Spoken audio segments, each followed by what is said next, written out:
Sallallahu ala nabiyina Muhammad wa ala alihi wa ashabihi ahli sidq wal wafa. Silakan dibaca dari Bang Jabar. Bisa baca Bang Jabar? Akun Zat, ini Afif Zat. Tapi pakai akun yang Bang Jabar. Oke, Afifi ahlan. Guys, Afifi silakan. Di lain dulu Afifi sebelah kirinya. Yang Oke, Zat. daftar. Ya, kecil. Oke, digedein lagi. Cukup, Zat. Oke. Baik. Bismillahirrahmanirrahim. Alhamdulillah wassalatu wassalamu ala Rasulillah wa ala alihi wa sahbihi ajma'in. Allahumma ighfir lana wa li masyayikhina wa li jami'il muslimina ajma'in.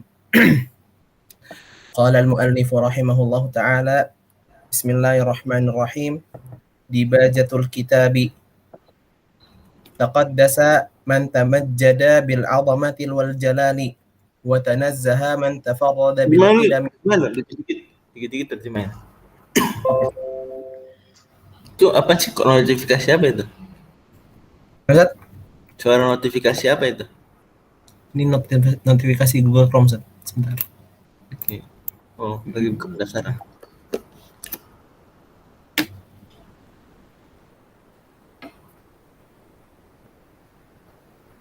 Makan, Zat. Oke. Terjemahin ya, silakan. Taqaddasa man tamajjada bil 'azamati wal jalali. Pujian Terpujilah. bagi yang Maha suci lah. Maha suci lah. Maha sucilah bagi yang mulia dengan keutamaan dan kemuliaannya. Wa tanazzah. Apa maksudnya? Man di situ apa? Allah Subhanahu wa taala. Ya, Allah Subhanahu. Terus. Wa tanazzaha man tafarrada bil qidami wal kamali. Dan tersucilah bagi zat yang tunggal. Zat yang tunggal menyendiri dengan keawalan, kidam keawalan dan kesempurnaan. An musyabahatil ashbahi wal amthali, dari segala bentuk penyerupaan dan permisalan. Ya, penyerupaan terhadap asbah, hal yang mirip, wal amsalah, hal yang serupa. Wa musadamatil huduthi waz zawali, dan jangan gitu. Dimatiin aja, biar ada sajanya. Oke, Ustaz. Dimatiin.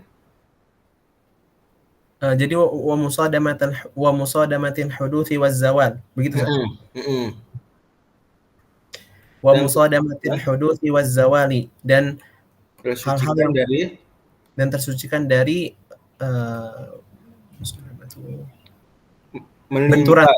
menimpa ya, di sini menimpa hudus, menimpa hal-hal baru, zawal dan perubahan atau kepunahan. Terus wa muqaddirul arzaqi wal ajali,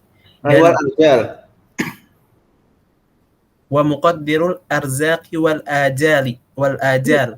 Ya, gitu.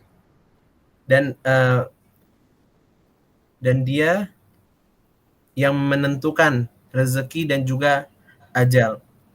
Wa mudabbirul kainati fil azalil azal, dan dia zat yang mengatur segala makhluk di muka makhluk azalil azal apa, Zat? Sejak dulu kala. Nah. Alimul ghaibi wasyahadatil kabirul muta'al, zat yang maha mengetahui hal-hal yang gaib dan juga mengetahui dan yang nampak. Syahadah nampak. Al-Kabir, Allah yang maha besar dan tinggi. Al-Muta'al maha tinggi. Nahmaduhu ala fadli. Gantian. Ustaz Afifi, gantian Ustaz Zabi. Silakan.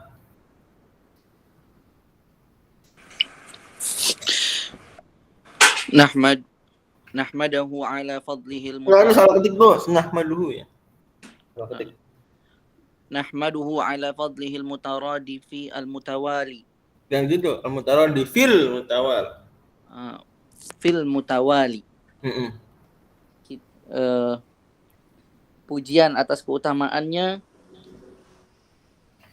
dan kita memujinya atas segala keutamaan yang selalu datang berturut-turut kepada kita. Wa nashkuruhu ala ma'ammana minal in'ami wal ifdali, dan kita juga bersyukur. Matiin. Wa nashkuruhu ala ma'ammana minal in'ami wal ifdal, dan kita bersyukur atas segala sesuatu yang meliputi kita dari kenikmatan dan juga fadilah atau keutamaan. Wa nusalli ala sayyidina Muhammadil hadi ila nuril Muhammadinil hadi ila nuril iman, dan salawat belum enggak boleh berhenti kan enggak kena saja ila nuril iman min dhulumatil kufri wad dhalali wad dhalal wa ala alihi wa sahbihi khairi sahbin wa al. Mungkin cukup ya, enggak usah berlima tadi. Oke. Gantian. Bang Adam. Ya, Kang Adam silakan. Kita scroll down. Invalid scroll down Ustaz Afifi. Oh, Ustaz.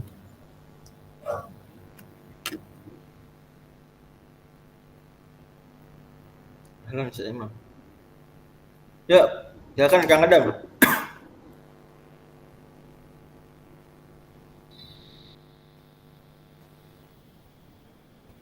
Belum kedengeran. Kang Adam belum kedengeran suaranya.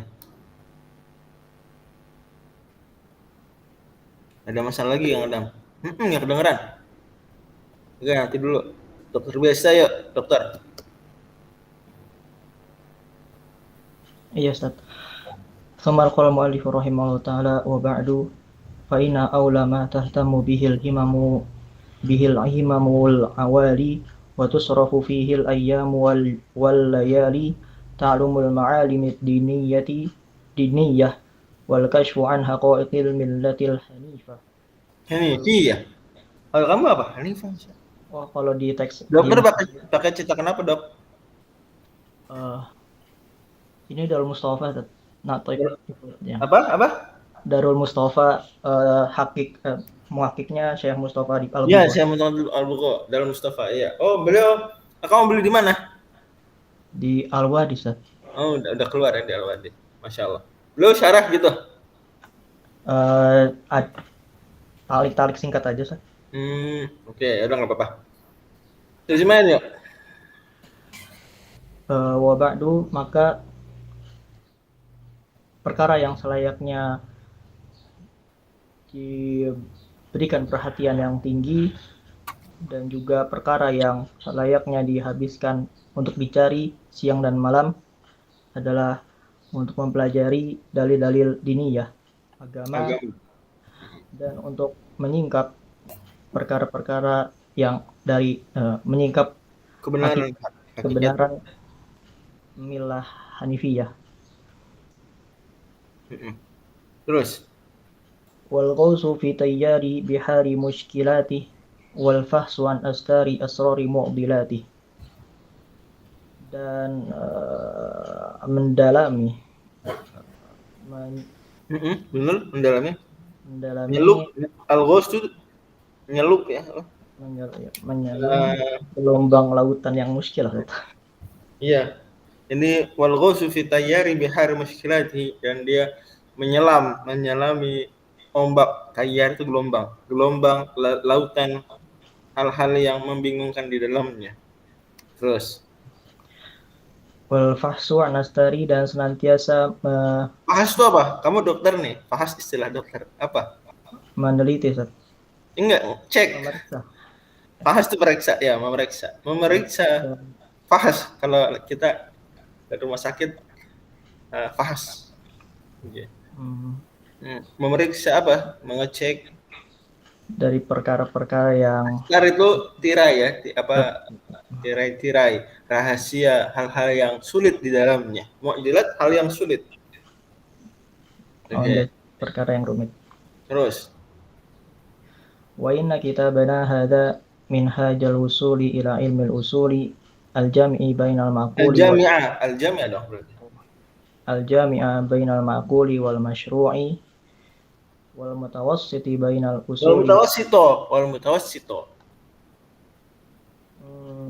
wal mutawassita bainal usuli wal furu'i wa huwa wa in saghura hajmuhu kabura. Terjemahin dulu. Dan sesungguhnya kitab kami ini yaitu Minhajul Usul ila Ilmil Usul merupakan kitab yang Ini berarti kalau misalnya mau diterjemahkan begitu berarti al-jami'u awal mutawassitu gitu ya. oh iya satu lanjutannya tadi ya.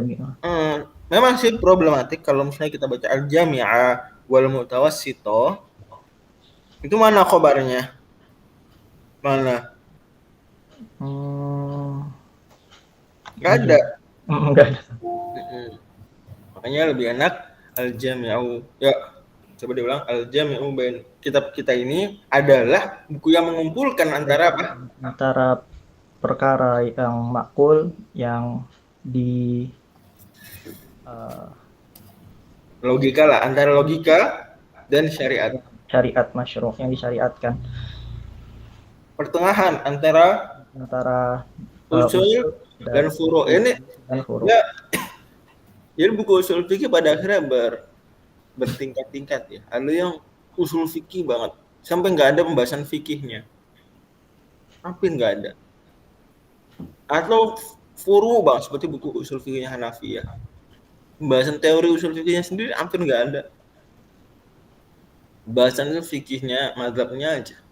Yaitu metode pada akhirnya kita nggak sedang bicara benar salah ya, metode pada akhirnya pendekatan saja. Makanya kemudian pada akhirnya di abad berikutnya muncul apa pendekatan-pendekatan yang cobalah memberikan jalan tengah agar buku usul fikih tidak kering dari contoh fikih, juga tidak lepas dari pembahasan teori usul fikih itu sendiri. Oke, wahwa, kemudian kalimat baru.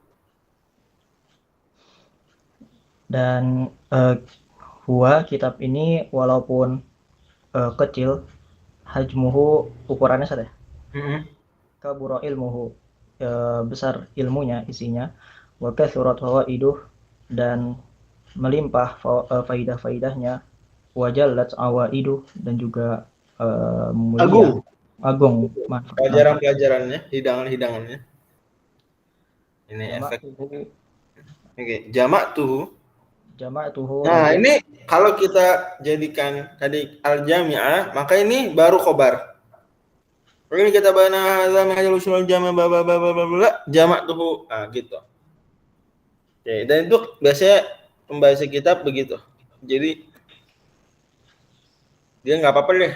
Khobar belakangan jauh terselipkan dengan jumlah i'tiradiyah yang banyak. Gitu ya. Atau dengan na'at dan na'at. Kemudian jumlah i'tiradiyah cuma itu.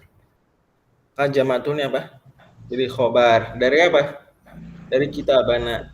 Oke? Boleh juga. Oh iya, Ustaz. Terus ya. Roja'an ayyakuna sababan li rosyadil mustafid. Roja'an. Itu bacanya. Oh, roja'an an yakuna roja'an. Mudhof, roja'a mudhof. Oh iya, Ustaz. Roja'an yakuna sababan li rosyadil mustafidin. Aku mengumpulkan ini dengan mengharap sebagai sebab hidayah atau petunjuk bagi orang-orang yang mengambil faidah darinya, wa najati yaumaddin dan sebagai penolongku di hari akhir kelak. Wallahu ta'ala haqiqun bitahqiqi roja'ir rojin. Dan hanya Allah lah yang dapat mewujudkan yang maha mampu orang-orang yang senantiasa mengharap. Oke, terima kasih. Minhajul Usul teman-teman sekalian tulis oleh Al-Qadhi Al-Baydawi Nasruddin Abdullah bin Umar. Ini terkenal di Indonesia, lebih terkenal dengan tafsirnya ya, bukan dengan buku usul fikihnya. Kalau di Indonesia, beliau lebih terkenal dengan apa? Dengan tafsirnya dibandingkan dengan buku usul fikih. praktis saya sendiri belum nemu ya pondok pesantren itu ngajari Minhajul Usul di Indonesia.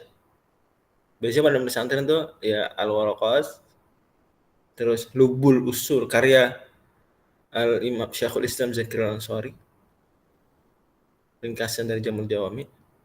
Kemudian Jamul Jawami'nya karya siapa?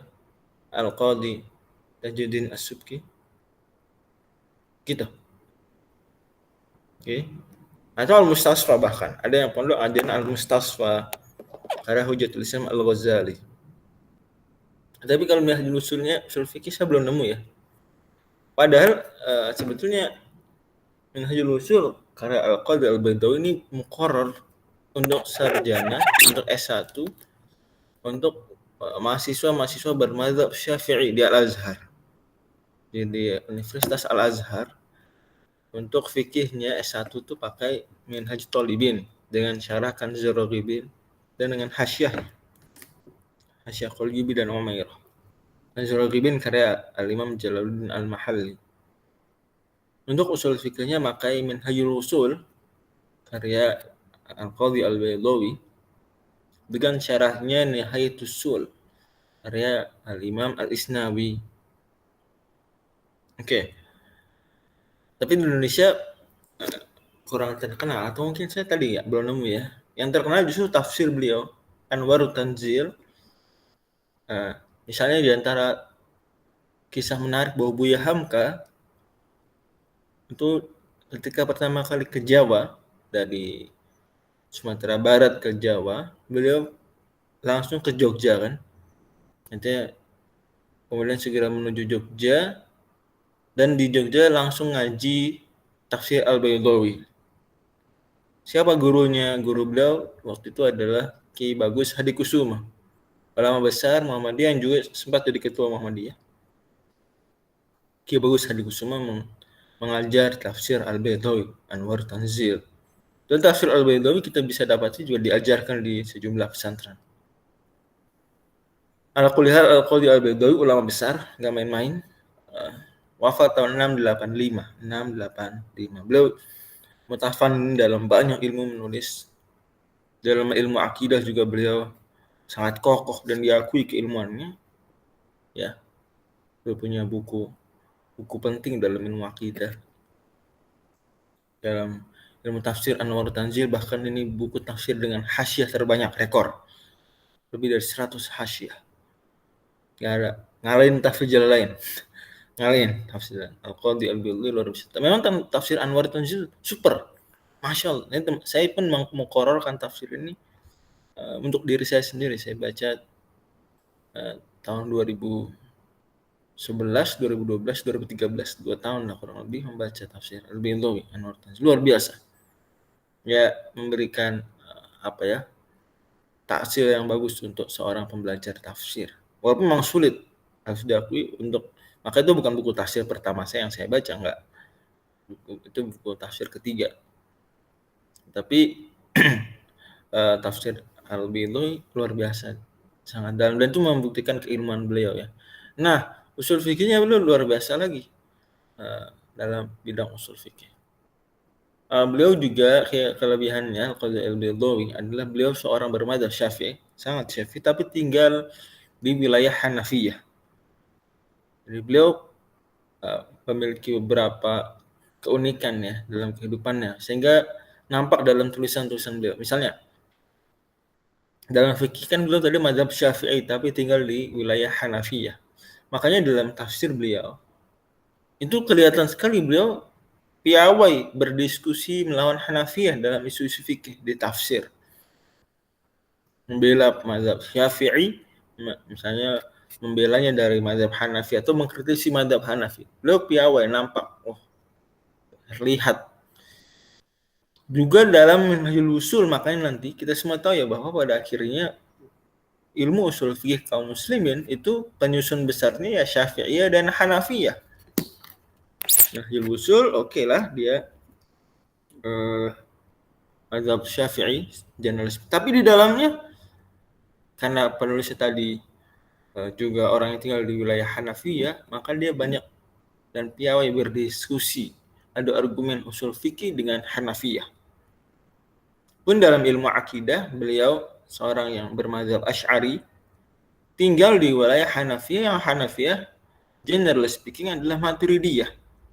Maka di buku-buku akidah beliau pun beliau piawai berdiskusi membela akidah Asy'ariyah untuk kemudian didiskusikan dengan akidah Maturidiyah atau bahkan yang lebih jauh daripada Maturidiyah. Saya mau Mu'tazilah dan sejenisnya. Gitu ya. Nah, jadi seperti itu. Beliau qadhi, seorang qadhi. Maka kalau sudah qadhi dalam fikih jangan main-main. Dan menarik, qadhi Syafi'i tapi tinggal di wilayah yang banyak Hanafinya. Jadi pada akhirnya beliau juga, walaupun mungkin tulisan beliau dalam fikih tidak besar-besar, tidak populer, tapi ya jelas seorang qadhi. Buku Minhajul Wusul sendiri itu tadi dari sisi penulisnya. Juga dari sisi kontennya, Minhajul Wusul dia ringkasan dari buku Al-Hasil. Dari buku apa? Al-Hasil karya Al-Qadhi Tajuddin Al-Armawi. Tajuddin Al-Armawi ini meringkas buku Al-Hasil dari Al-Mahsul. Dari apa? Dari Al-Mahsul. Al-Mahsul ini buku usul fikih karya siapa nih Al-Mahsul?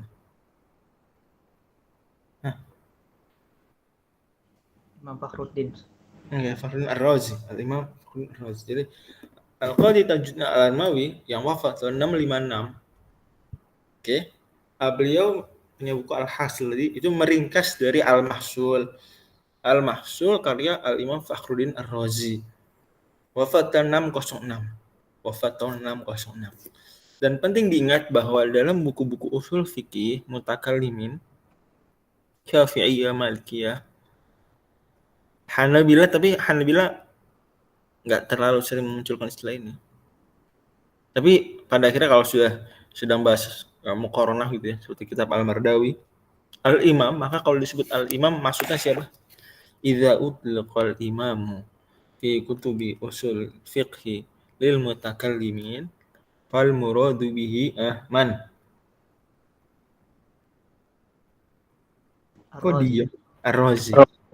Idza utlaqal imamu fal muradu bihi Ar-Razi. Gitu ya. Wa idza utlaqal qadhi, kalau dalam buku usul fiqh mutakallim disebut al-qadhi, ini tentu non Hanabilah kalau ini. Kalau Hanabilah al-qadhi maksudnya al-qadhi Abu Ya'la Al-Farra, wafat tahun 458. Tapi kalau usul fiqh mutakallimin bilang al-qadhi, maka siapa maksudnya?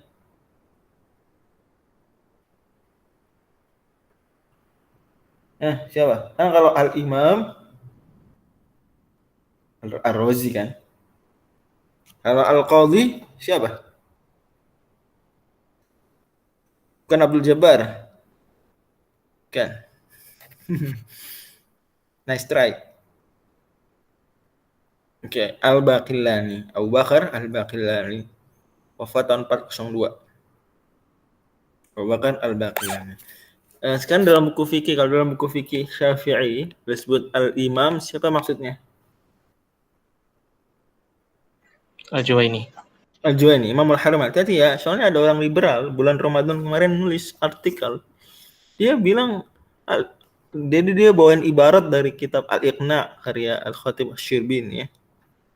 Kemudian di situ ada istilah al-imam gitu aja. Utliqa, tanpa siapa imamnya. Si orang liberal ini nulisnya apa? Imam Syafi'i, terus dia dengan tegas Imam Syafi'i berpendapat demikian. Ampun, ini orang liberal. Gitu memang ya, pada akhirnya berarti kita tahu orang liberal tuh ya nggak perlu semunbahir gitu kita terhadap orang liberal, kita anggap dia nguasain terus, nggak terlalu juga pada akhirnya. Kita nggak boleh meremehkan pada akhirnya, cuma juga jangan terlalu inferior. Ya buktinya mereka tidak terlalu menguasai turas adalah mereka banyak memanipulasi turas. Gitu ya. Ini pada akhirnya juga saya pernah mendengar tokoh besar orang liberal. Dia aja bilang Ibnu Munzir tuh Hanbali. Itu kan sangat, dia dengar langsung ya sami'athu udhunai wa wa'ahu qalbi wa hadartu fi majlisihi gitu ya. Tokoh liberal besar. Dia bilang Ibnu Munzir Hanbali itu kan gimana? Anda mau percaya sama orang yang hobi memanipulasi turas dan bilang Ibnu Munzir itu Hanbali? Anda mau percaya sama artikel tulisan orang yang memahamin ungkapan mendasar dalam mazhab Syafi'i al-imam aja, itu kan banyak di buku-buku manapun mazhab Syafi'i kan keluar istilah al-imam. Dia pahamin itu Imam Syafi'i. Itu baru hal-hal mendasar. Istilahnya masih abjadiyatul ilm. Gitu ya, ya al-imam saya Imamul Haramain. Dan kalau disebut al-qadhi dalam buku Imam al-Haramain wafat tahun 478.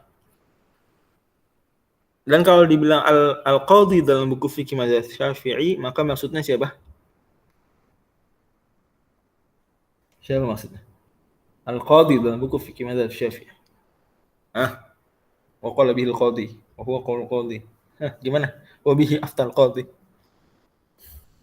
Siapa maksudnya? Nah, ini teman-teman saya perlu tanya-tanya dan review ini, jangan bosan ya. Biar juga tahulah hal mendasar seperti itu. Al-Qadhi dalam mazhab Syafi'i dalam fikih, buku-buku fikih maksudnya Al-Qadhi Husain Al-Marruzi. Al-Qadhi siapa? Al-Husain, wafat tahun 462.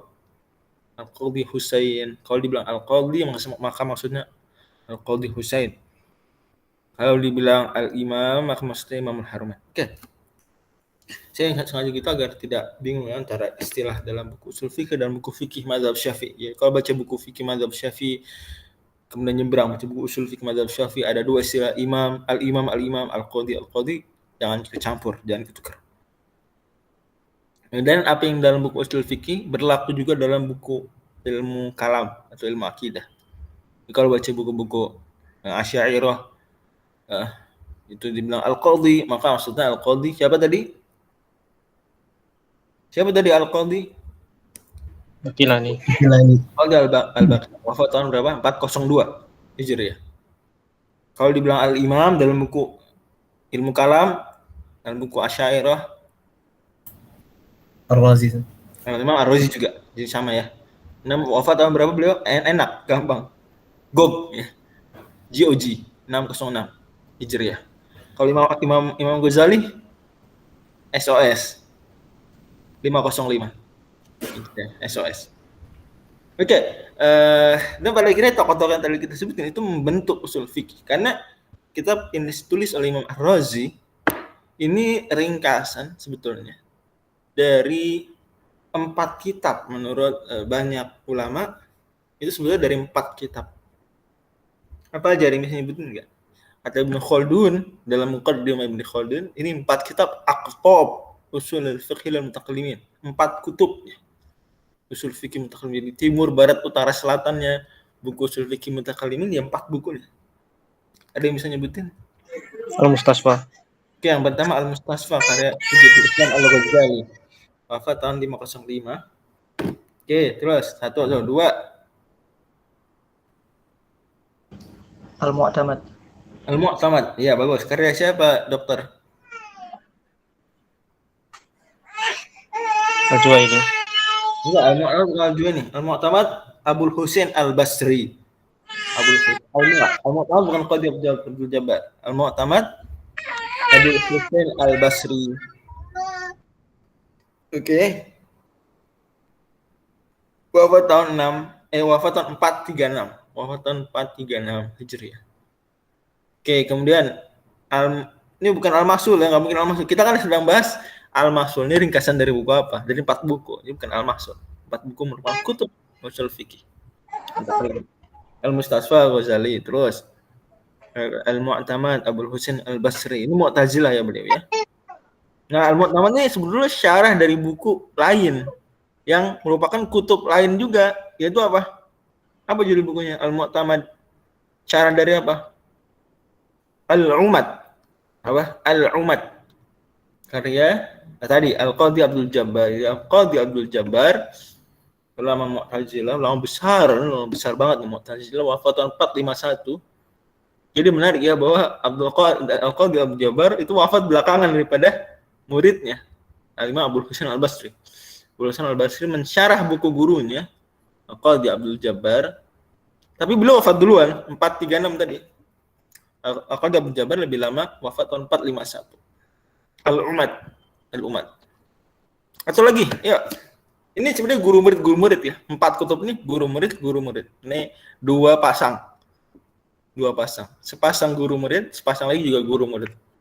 Berarti kira-kira ketebak nih, siapa berarti? Al-Juwaini satu lagi. Cuma Ya, Al-Juwaini betul. Guru terbesar Imam Al-Ghazali itu Imamul Haramain. Bila syak. Guru terpenting. Artinya dalam keilmuan semuanya, cara umum, dari Imam Al-Ghazali adalah Imamul Haramain Al-Juwaini. Wafat tahun 478. Dalam buku apa? Buku apa yang jadi kutubnya itu buku apa? Pastinya bukan Al-Waraqat ya, jangan jawab Al-Waraqat. Al-Hikam apa namanya? Bukan. Dikit lagi ya. Bukan. Al-Burhan betul Dokter Bias. Al-Burhan. Saya ingat pertama kali nyampe ke Saudi, belajar Maqasidus Syariah, belajarnya Al-Burhan. Karena Al-Burhan ini meletakkan dasar-dasar ilmu Maqasidus Syariah. Belajar Al-Burhan. Wah, berat banget baca Al-Burhan tuh. Langsung kata saya, emang gitu, emang berat. Al-Burhan itu kenapa kalah populer dari Al-Mustasfa? Padahal kan Al-Burhan enak. Kita belajar Al-Waraqat terus belajar karya beliaunya lagi. Al-Burhan nyambung. Enggak, Al-Burhan berat banget. Cara ngungkapinnya, kosakatanya, paparan-paparannya berat. Al-Mustasfa enggak. Ghazali itu seniman kata-kata ya, Imam Al-Ghazali. Sampai Syekh Ibnu Utsaimin beliau katakan sendiri dalam kitab Syarah Al-Usul min Ilmi Al-Usul, Syekhul Islam Syekh Ibnu Utsaimin bilang, itu kitab favorit beliau itu Al-Mustasfa.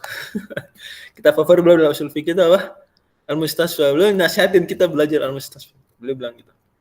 Karena kata beliau di antara alasan beliau karena ibaratuhu salisah. Cara pengungkapan Imam Ghazali itu enak, mengalir, set gitu. Oke, saya mau nyebutkan 4 buku ini penting teman-teman ketahui. Al-Umad karya Al-Qadhi Abdul Jabbar. Kemudian Al-Mu'tamad karya Abu Husain Al-Basri, ini 2 tokoh Mu'tazilah.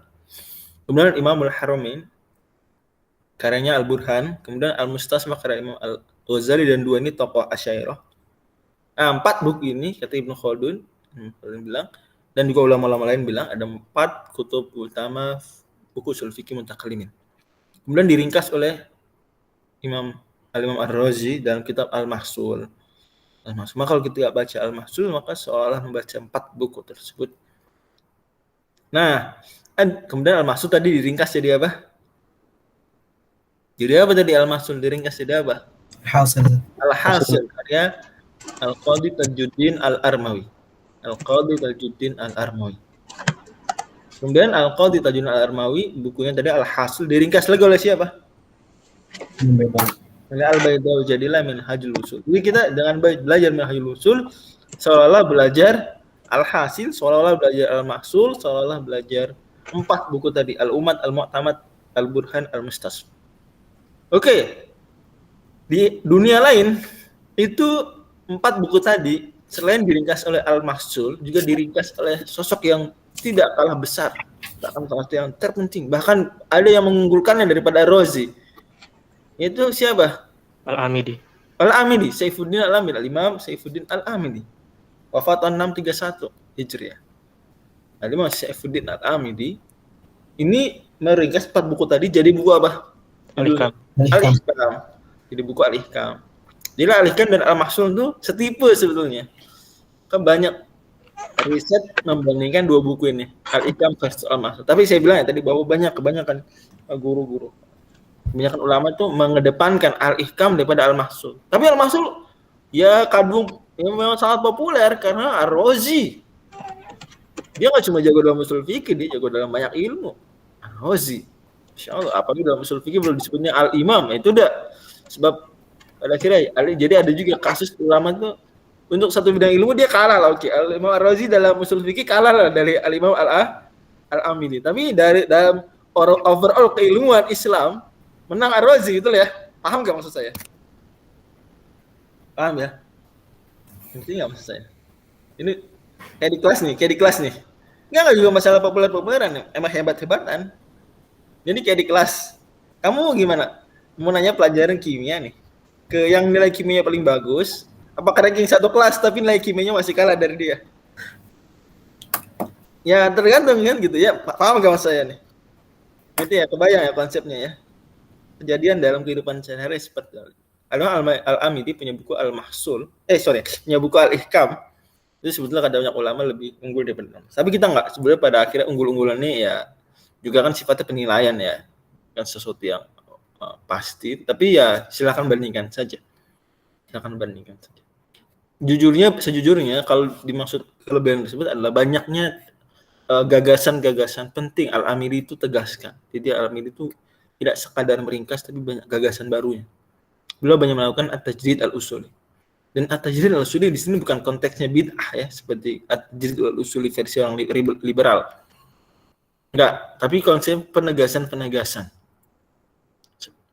Mungkin nanti kepanjangan saya bahasnya, tapi intinya itu isyarat. Nah, al-ihkam karya al-Amili diringkas oleh ulama populer. Siapa yang meringkas? Ibnu Hajib al-Maliki, beliau mazhab al-Maliki.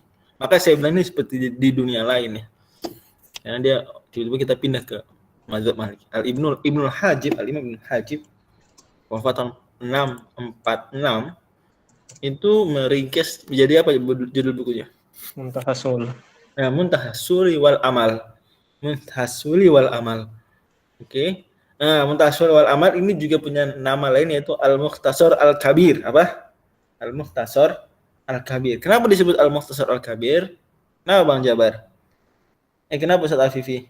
Nama Jabar nih, Ustaz Afifi.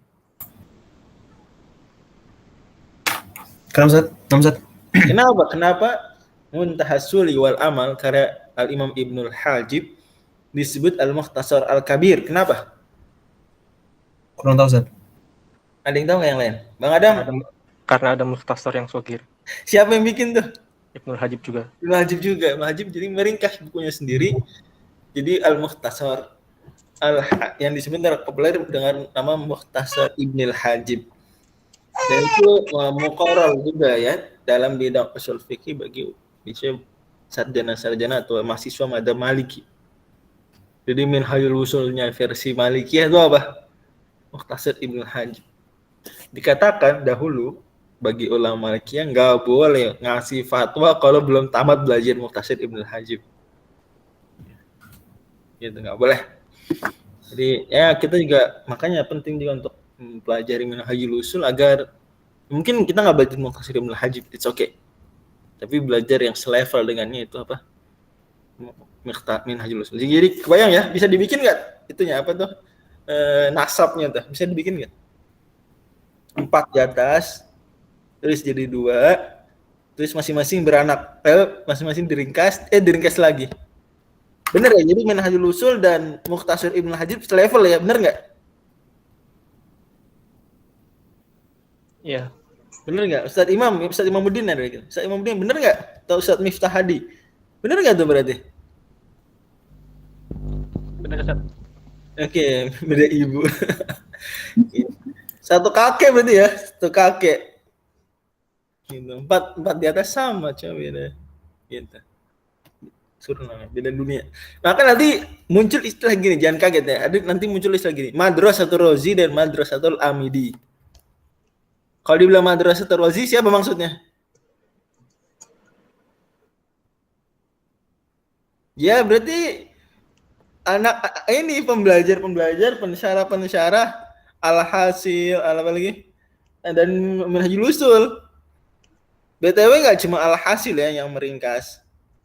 Apa namanya al-mahsur, ada juga Sirajuddin al-Mawi jadi at-tahsil. Dia itulah Madrasatul Razi. Ada lagi Madrasatul apa? Madrasatul Amidi.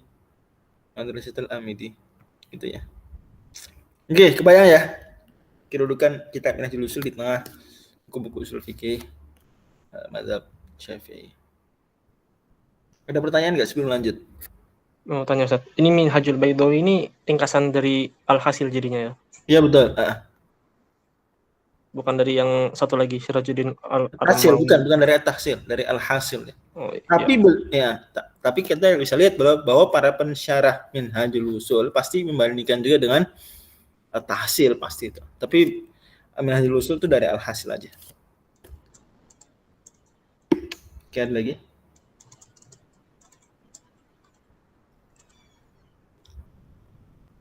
Terus juga al-hasil, al-mahsul juga ada yang meringkas lagi. Kemudian al-hasil ada yang mencara, itu ya masing-masing bercabang. Cuma pada ini kita sedang bahas sebuah nasab utamanya, garis utama. Jadi ada Madrasatul Razi, Madrasatul Am jadi. Gitu ya. Oke, ada lagi? Enggak, kalau nggak ada kita lanjut silakan Ustaz. Bang Adam dulu. Kang Adam udah bisa baca ya berarti ya. Silakan. Udah. Ta'rif usul fiqh. Ya. Ta'rifu usulil fiqhi. Usulul fiqhi ma'rifatu dalailil fiqhi ijmalan wa kaifiyatul istifadati minha wa halul mustafid. Wal Oke. fiqhu Sebentar. Ini definisi definisi usul fiqh yang paling bagus menurut guru kami loh, Syekh Badr. Saya ingat sekali Syekh Badr ini guru saya dan guru Ustaz Imamuddin. Yang Ustaz Zahabi pernah ketemu ya? Pernah ketemu nggak Syekh Badr? Paling bagus, dan dia saya tanya beberapa guru yang lain juga. Dan yang menurut saya belajar Minhajul Usul itu Syekh Hisham As-Sa'id. Syekh Hisham As-Sa'id, Profesor Hisham As-Sa'id, guru saya dalam usul fikih di kampus dulu, dan juga kemarin ketemu juga sebelum pulang ke Indonesia. Saya sempat ketemu di Riyadh, ketemu di rumah dinas beliau. Beliau dulu yang saya ingat sekali, beliau nyuruh saya belajar Minhajul Usul. Padahal di kampus kan belajarnya apa? Raudhatun Nadhir gitu ya. Beliau nyuruh saya dua hal. Yang pertama membandingkan Raudhah dengan Mustasfa. Maka sejak awal saya ngeprint waktu itu belum bisa beli buku aslinya karena waktu itu setahu saya belum tersedia. Atau mungkin saya kurang piknik aja. Intinya pokoknya nyari toko nggak ada yang jual. Jadi saya cetak PDF. Pada akhirnya semester 8 saya dapat tugas akhir muqaranatun baina Raudhatin Nadhir wal Mustasfa. Oh, enak banget. Bayangin 4 tahun sih udah melakukan penelitian gitu ibaratnya ya. Tiba-tiba tugas akhir tentang itu kan, jackpot ya, alhamdulillah, nikmat dari Allah. Saya ingat itu salah satu hal unik dalam hidup saya adalah itu. Ya, kebayang nggak sih? Kebayang ya teman-teman ya? Melakukan sesuatu ternyata itu jadi tugas akhir gitu. Ternyata gitu. Dan penting diingat itu Lipia kayak gitu ya. Tugas akhir atau tugas penelitian seperti itu tuh bukan kita yang ngasih judul. Saya nggak tahu angkatan-angkatan sebelum dan setelah gimana. Tapi kalau saya sendiri ya dulu ya Imam ya. Kita nggak bisa nentuin, ya dikasih gitu aja. Kasih. Ya untung alhamdulillah lah. Nah, tapi saya disuruh juga belajar Minhajul Usul dengan syarahnya Minhajul Usul. Saya nggak lupa tuh. Nah, kata beliau juga mendukung bahwa definisi usul fikih paling bagus itu definisinya Al-Baidawi. Maka diapalin ya dengan teks. Diapalin. Apa itu usul fikih? Itu mengenal, disebut ma'rifah agar lebih umum. Ma'rifah itu mencakup apa? Ilm dan dzan. Mencakup apa? Ilm dan dzan. Makanya banyak definisi itu pakainya ma'rifah. Karena agar mencakup apa? Ilm dan dzan. Mencakup ilm dan dzan. Dalil fiqh ijmal. Dalil fiqh secara ijmal. Kalau secara tafsir namanya apa? Ya fikih namanya. Bukan apa? Bukan usul fikih. Kalau usul fikih ijmal. Misalnya apa ijmal? Contohnya dalil ijmal apa? Al-amru yaqtadil wujub. Itu aja. Itu dalil ijmali. Tapi amarnya yang mana? Aqimus shalah kah? Atuz zakat? Atau kutibalaikum muslim ya itu tafsiri. Kalau ijmali ya al-amru yaqtadil wujub. Gitu ya. An-nahyi yaqtadil tahrim. Gitu. Berarti ini sisi unsur pertama. Unsur kedua, ini ntar saya jelasin kenapa ini definisi terbaik, adalah juga mengetahui kaifiyatul istifadati minha. Ma'rifatul dalil fiqh ijmalan wa kaifiyatul istifadati minha. Mengetahui cara bagaimana mengambil faidah dari dalil tersebut. Cara bermuamalah dengan dalil tadi. Ada dalil nih. Tapi kalau nggak tahu cara istifadahnya ya berguna nggak buat dia? Ya gimana ya? Apa? Seperti saya gitu ya, bukan pakar kedokteran, dibawa ke laboratorium gitu ya, atau dibawa ke ruang operasi gitu. Gimana dokter Besta? Saya nih orang awam blast lah dalam ilmu kedokteran. Nama dokter Besta dibawa, Ustadz, yuk kita ke ruang operasi. Ustadz nih yang lakukan. Gimana? Bisa nggak saya? Alat udah disediain pada tuh, ada gunting, ada apa lagi sih operasi tuh? Stetoskop, ada macam-macam lah. Tapi saya nggak tahu cara istifadah minha. Berguna nggak? Gimana Dok bisa? Enggak, Ustaz. Nggak berguna ya. Ini yang kedua. Unsur ketiga adalah halil mustafid, mengetahui kondisi dari mustafid. Mustafid ini mantapnya adalah istilah mustafidnya. Karena mustafid dari dalail fiqh ijmalan itu enggak cuma mujtahid. Tapi juga siapa? Mustafid itu juga siapa? Muqallid. Juga mufti, juga mustafti. Itu semua mustafidun. Ya. Jadi enggak cuma mujtahid tapi juga apa? Muqallid, juga mufti, dan juga apa? Mustafti.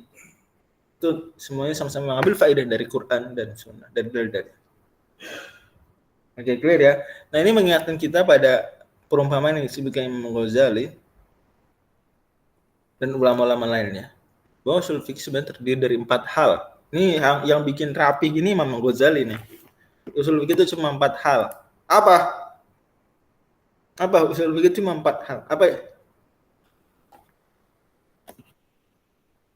Ayo, Ustaz Miftah, jangan diam aja. Ustaz Imam, usul fikih itu 4 hal aja bahas. Ini kan 3 nih, satu lagi apa berarti? Ayo, Bang Adam mau jawab, silakan. Apa Kang Adam? Adilatun dalalatun kamu. Adilatun dalalatun dalil, ahkam, dalilnya, hukumnya, yang menggali hukumnya. Nggak lupa, satu lagi. Iya. Yang lain boleh bantu.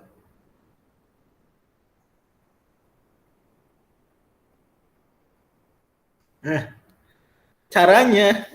Oh, iya. Turkul istinbatnya. Oke, jadi sederhananya usul fikih saya umpamakan seperti masak nasi goreng. Nasi goreng ya.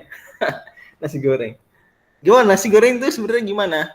Ada 4 hal di situ. Apa aja?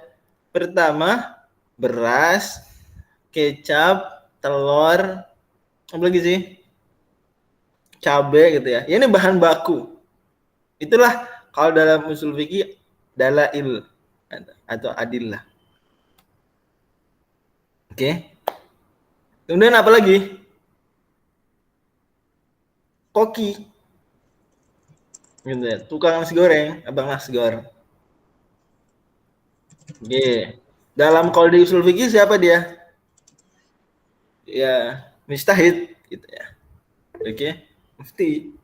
Mungkin kalau yang langsung dalil mujtahid lah. Mufti itu sering dimutlakan, maksudnya adalah yang ngambil ijtihad, menukilkan ijtihad. Walaupun dalam banyak konteks juga dia beririsan. Oke, mujtahid. Terus apalagi habis itu? Cara memasak. Di buku mungkin ada buku cara membuat nasi goreng, atau ketik di Google keluar cara memasak. Gitu ya. Wah. Apa misalnya? Beras ditanak dulu. Terus apa lagi? Kecapnya masukkan, nanti kalau jadi nasinya tuh secukupnya atau berapa 5 sendok makan. Cabai, ya macam-macam lah. Itu kalau di usul fikih apa itu? Membahas dalalatul alfal. Itu pembahasan dalalatul alfal seperti terus ditaksis gitu ya. Mutlak, dimuqayyadkan gitu ya. Benar ya? Kalau ada 2 dalil yang nampak ta'arud, gimana nih cara olahnya gitu ya? Oke. Kalau udah ada bahan baku, udah ada yang masaknya dan sudah mengikuti prosedur memasak nasi goreng, maka habis itu apa? Jadilah nasi goreng. Celing. Jadilah hukum. Jadi ternyata membuat nasi goreng tidak sesederhana gitu. Sama, ternyata mengatakan bahwa sholat witir itu sunnah, itu nggak sederhana itu. Sholat witir sunnah itu ibarat kita datang ke abang nasi goreng bilang, "Bang, nasi goreng ya, sepiring, sedang, jangan pedes-pedes, sedang." Itu kayak gitu dikasih nih. Ya, langsung piring. Itu kayak kita ditanya, "Apa hukum sholat witir?" Celing. sunnah. Kita nggak tahu behind the scene-nya. Untuk mengatakan sholat itu sunnah tuh nggak seenak si mufti sendiri atau mustahid itu sendiri. Enggak, ada proses panjang di sana. Dikumpulin dulu ayat Quran, apa wa minal laili fatahajjad bihi, apalagi ya ayyuhal muzammil qum laila illa qalila, apalagi ada hadis juga autiru ahlal Quran. Untuk ada hadis lagi alima an sayakunu minkum marda wa akharuna yadribuna fil ardi yabtaguna fadlillahi wa akharuna yaqtuluna fi sabilillah. Kumpulin dalil-dalil semua. Oh, ini ada ayat nih mewajibkan sholat malam. Oh, ini sudah menasakh. Alima allan tuhsuhu fataba alaikum. Wah, ini ada hadis memerintahkan amr yaqtadil wujub. Tapi tapi tidak ada teriqab nih kalau ditinggalkan gitu. Pun Nabi mengerjakan sholat witir di atas kendaraan, sementara kaidahnya sholat wajib itu nggak boleh dikerjakan di atas kendaraan. Ini kerjakan di atas kendaraan sholat sunnah, wah gitu bla bla. Itu seperti apa? Tadi dalil-dalil Quran hadis. Itu seperti beras, kecap. Ini maksudnya seperti dalam hal ini ya, bukan kita sedang merendahkan sama sekali, enggak. Dalam hal ini. Kemudian apa tadi? Caranya mana dulu itu seperti cara masak. Yang ngolah itu harus yang jago, koki dalam hal ini. Oke, sudah belajar cara masak sebelumnya, tahu. Dan orang sembarangan baru keluar hukum, ceruk sunnah. Saat witir. Oke, jadi usul fikih mempelajari 3 hal ini. Enggak mempelajari hukum. Mempelajari hukum di mana? Kan 4, kok ini cuma 3. Satu lagi kan hukum. Hukum di mana hukum? Di fikih. Di fikih. Jadi usul fikih itu bisa kita bilang ya, dia lebih komplit dari fikih gitu. Fikih 1, usul fikih 3 gitu ya. Kebayang nggak? Siapa yang habis penjelasan tadi makin bingung? Apa tambah jelas apa tambah bingung? Jelas. Jujur aja. Kalau tambah bingung, ya saya evaluasi cara penjelasannya. Oke. Mudah-mudahan gitu. Alhamdulillah. Kita lanjut. Terusin. Ya, wal fiqhu al-ilmu bil ahkami Di syar'iyyah. scroll down dulu. Ustaz Afifi. Apa?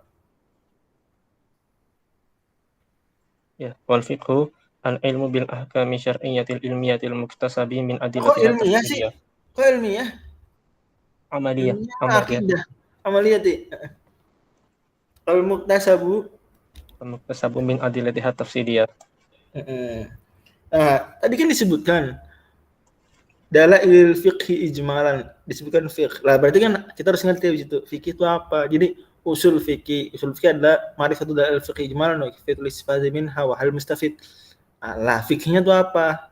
Maka fikihnya dijelasin. Apa tuh fikih? Langsung fikih adalah ilmu tentang apa? Hukum-hukum syariat yang sifatnya amaliyah. Jadi amal berhubungan dengan amal, tidak hanya berhubungan dengan keyakinan. Yang diperoleh ilmu tersebut diperoleh dari dalil-dalil yang tafsiliyah, yang rinci, nggak ijmali. Jadi nggak cukup amar yang tadi wujub, nggak cukup, harus tafsili. Apa amarnya?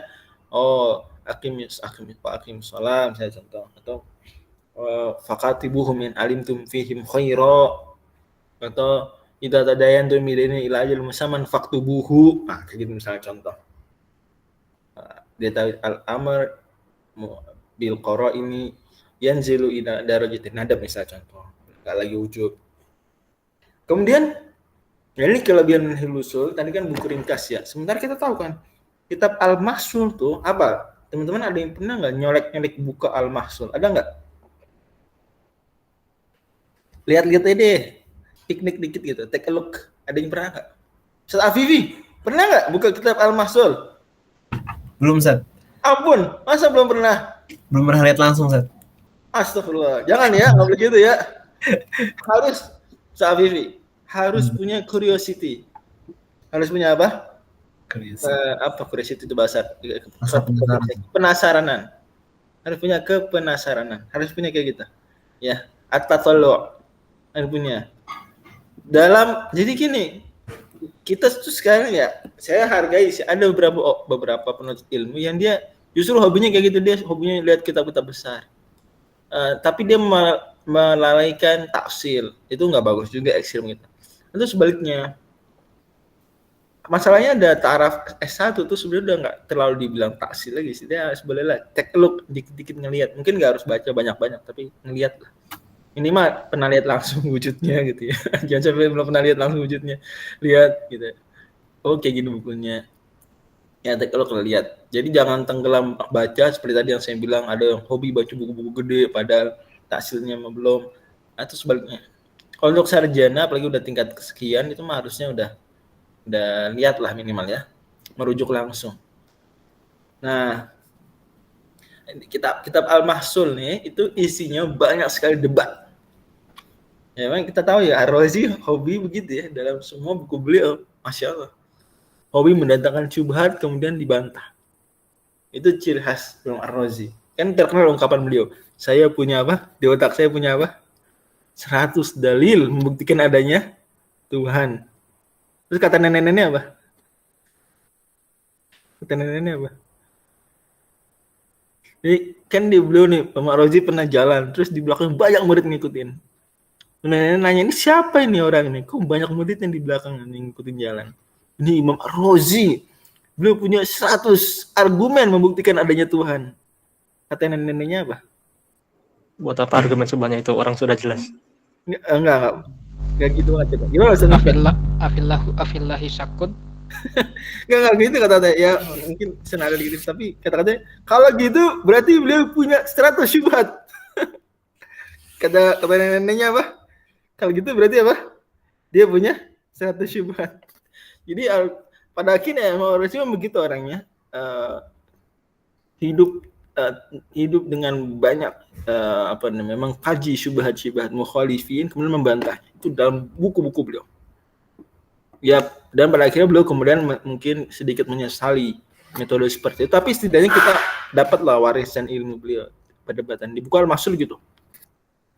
Ya, untuk membuktikan hal-hal mendasar dalam usul fikih, tapi kita bisa ambil faidah. Dan jujur saya sendiri merasa ya pada akhirnya Allah menakdirkan ada orang-orang seperti itu. Ya mungkin untuk pembelajaran enggak lah.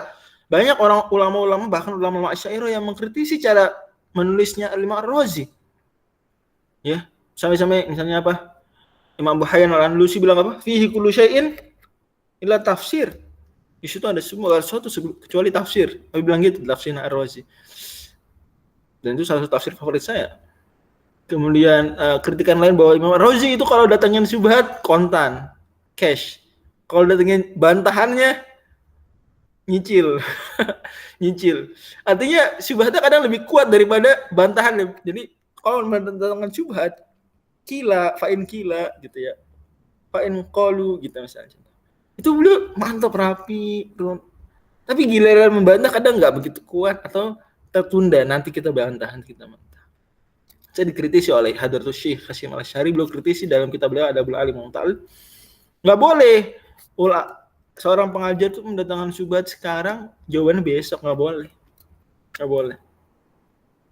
Aku lihat pelajaran buat kita sekarang hikmahnya adalah bahwa saya ambil faedah dari Imam Ar-Razi itu ketika membantah orang liberal.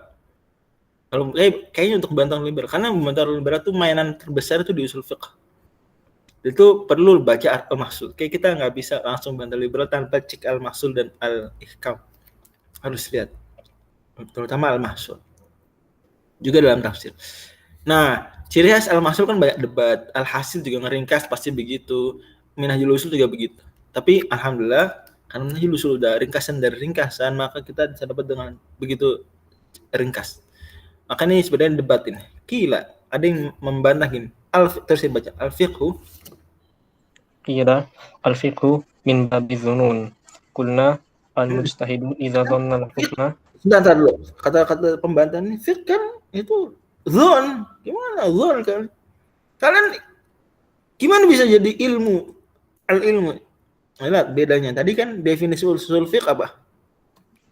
Ma'rifah. Ma'rifah kan. Saya tadi bilang, kenapa pakai istilah ma'rifah? Kenapa nggak pakai ilm? Karena apa? Mencakup ilmu dan Mencakup ilm dan zon. cakup ilm dan zon. Saya nggak perlu jelasin lagi ya bedanya ilm dan zon ya. Itu udah tingkat awal warakat ya. Nanti kalau lupa cek di awal warakat aja. Nah, maka kemudian tapi definisi fiqh ternyata apa? Ilm. Kok ilm sih? Maka ada yang protes. Al-fiqh min babi dzunun. Fiqh itu bagian besarnya zon. Penelitian Profesor Wa'il Halak bukan orang Islam ya. Jadi kalau kata Profesor Samsul Anwar, yustafadu minal mustasyriqin, yustafadu minhum wala yu'tamadun. Tapi yustafad ya, ahyanan yustafad.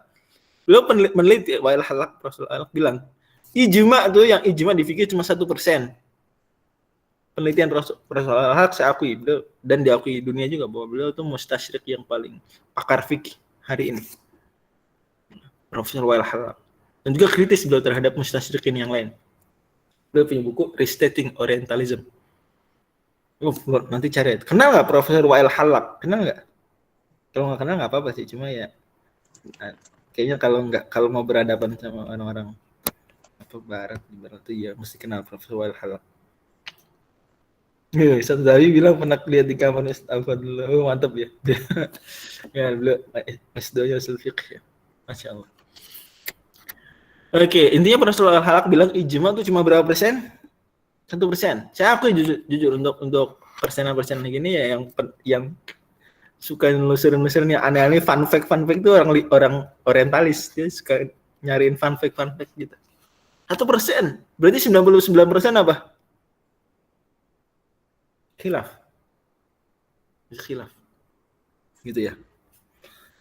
Maka ada khilaf berarti dzon. Al-fiqh min babi dzunun.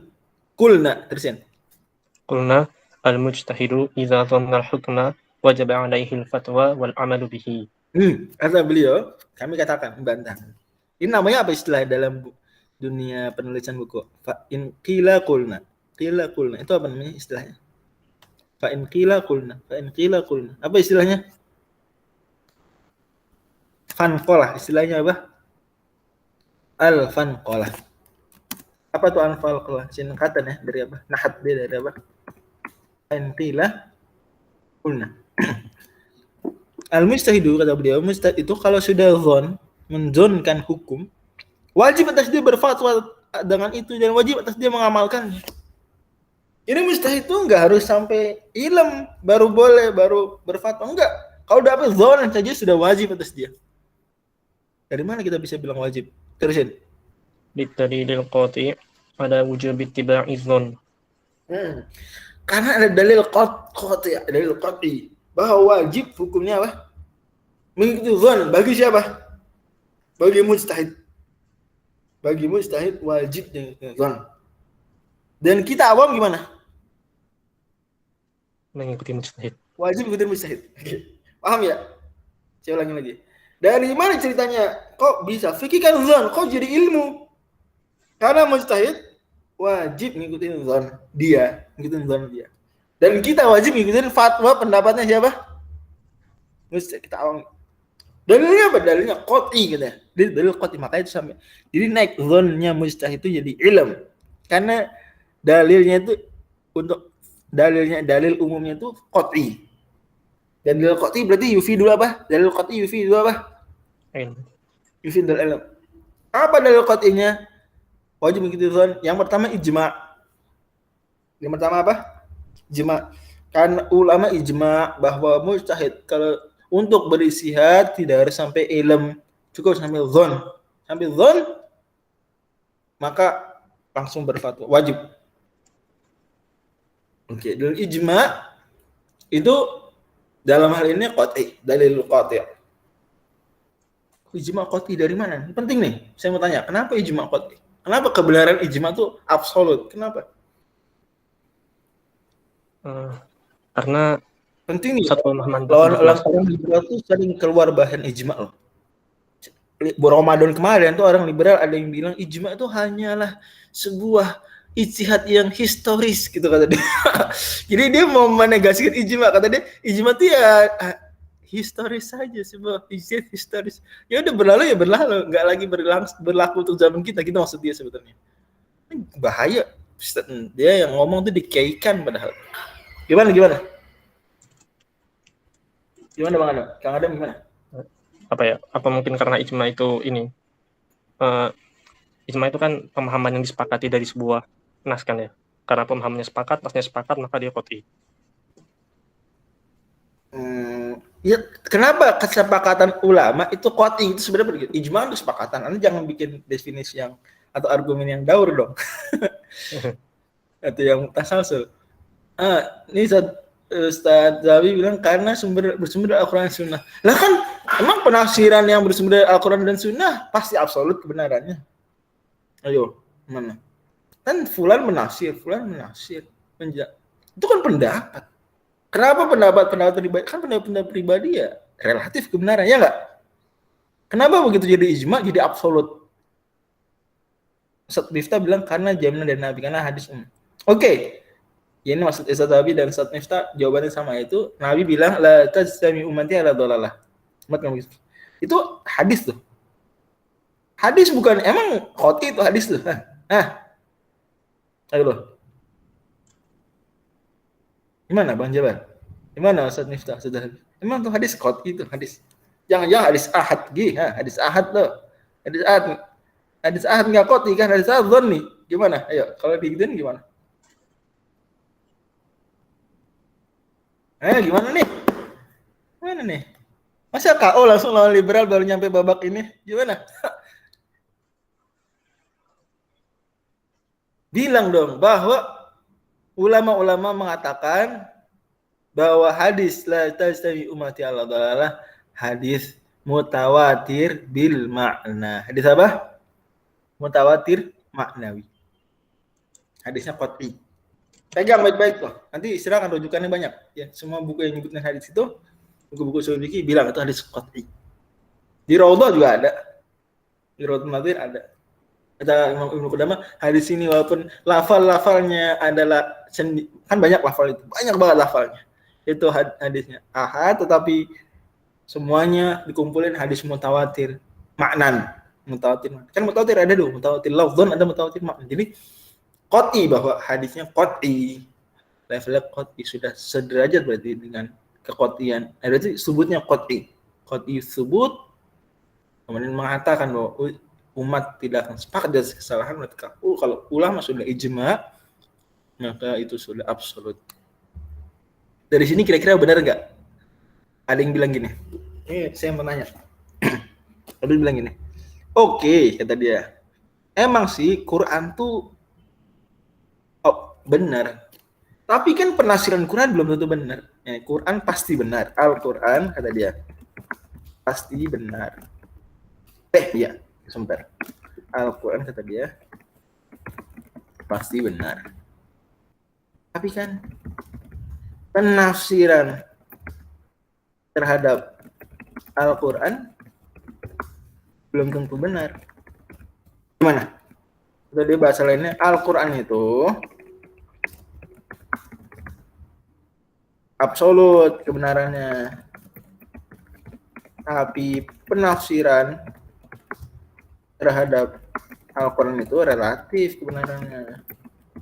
Gimana? Benar nggak pernyataan ini? Setuju nggak?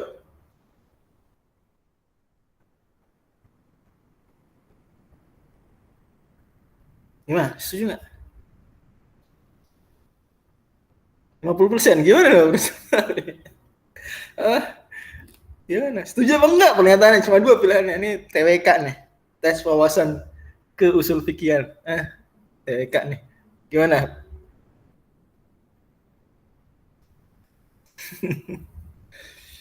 Enggak benar pernyataan nih, enggak benar. Yang benar, tetapi penafsiran terhadap Al-Quran sebagiannya relatif. Jadi nggak semuanya relatif, nggak semuanya belum tentu benar. Sebagiannya belum tentu benar. Berarti ada nggak penafsiran yang pasti benar? Ada nggak? Yang absolut kebenaran? Ada nggak? Ada. Apa itu? Kapan? Kapan penafsiran jadi absolut? Pasti benar. Kalau tafsir dari hadis sendiri kan kita daur nanti hadis sendiri kan bisa aja ahad dhoni gitu. Ya jangan gitu jawabannya. Kapan tafsir jadi benar? Pasti Ijma. benar. Kapan? Kalau sudah level ijma. Ya, jangan beragama gitu ya, bersumber dari Quran sendiri. Nanti ya, kan sedang bahas tafsir, kan sedang bahas Quran. Kalau itu jelas. Ya. Jadi kapan tafsir itu pasti benar? Ketika sampai sepakat. Jadi misalnya orang liberal, innal ladzina amanu wal ladzina hadu wasabiina wan nasara man amana billahi wal yawmil akhir. Wah, ini berarti dalil apa? Itu agama tuh bisanya benar yang lain. Gak gitu cara memahaminya, gimana memahaminya? Itu ya maksudnya kalau zaman dulu sebelum ada Nabi begitu, Nabi diutus ya harus beriman dulu. Syahadat man amana billahi wal yawmil akhir. Beriman berarti beriman kepada Nabi. Nah, itu kan tafsir kamu, bukan Quran. Tafsir kamu belum tentu benar. Enggak gitu, tafsir pasti benar. Kok bisa bilang tafsir pasti benar? Karena tafsir ini sudah level apa? Sudah level apa? Sudah level ijma. Emang ijma qati absolut? Iya absolut. Apa dalilnya? La tazmu mati Allah. Emang tuh hadis qati bro. Mutawatir makna. Bungkam. Stop di situ. Nggak bisa lanjut ya. Gitu ya. Jelas teman-teman ya. Oke, jadi dalil qati ala wujubi ittiba'i dzan. Dalil qati pertama itu. Dalil qati kedua adalah dalil akli. Gimana dalil akli? Ini penting, menarik. Banyak ulama-ulama mutakallimin itu memasukkan dalil akli juga. Dia kalau metodenya benar, maka dia qati kebenaran. Kalau metode mantiknya benar, maka dia qati. Seperti kebenaran silogisme. Gitu ya. Misalnya apa ya? Coba ada yang bisa bikin nggak silogisme? Ada yang bisa bikin nggak contoh silogisme?